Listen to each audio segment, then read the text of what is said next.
I have another speaker, a special guest tonight. He's been with us this evening. Matter of fact, he's been with us in our campaign for quite a few years. And you may have met him because he's been around here this evening.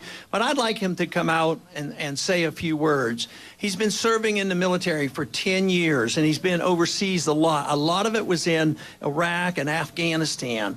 And he was on TV tonight, and he didn't quite get to finish his statement.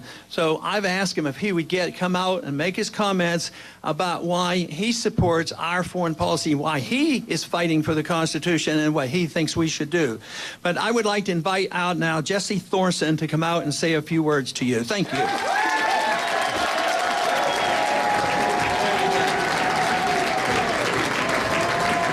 How about Ron Paul?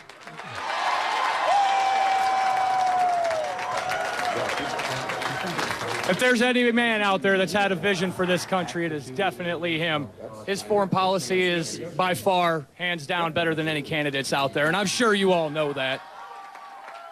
We don't need to be picking fights overseas, and I think everybody else knows that too. I'm flabbergasted right now. This is an incredible moment for me. I can't believe it. It's like meeting a rock star.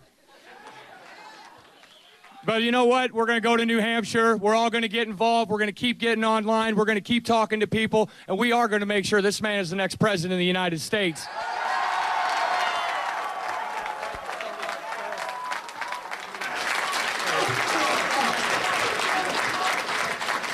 Thank you very much. That is a powerful message. And once again, we all know where the active military people send their money when they're campaigning. They send it to our campaign for liberty, our campaign for the Constitution, our campaign for limited government, our campaign for personal liberty and privacy, and a wise foreign policy.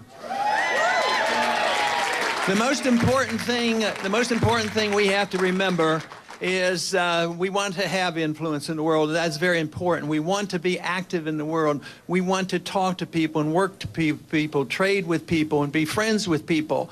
But what we need to realize is our ways. You know, there's people who say that we are an exceptional nation, and we certainly are and have been, but we're slipping. But this idea that our exceptionalism out of desperation say that we are so exceptional, what we must do is prove it to the world. We have to send our troops around the world and force it down their throats. If they don't do it, we'll, invade them and occupy them and force election on them. I'll tell you the best way to spread our message, and that is do our job at home. Preserve our liberties at home. Provide the free market. Have a sound currency. Balance the budget. Set an example and get the rest of the world to emulate us. That is the road to peace and prosperity. Thank you very much.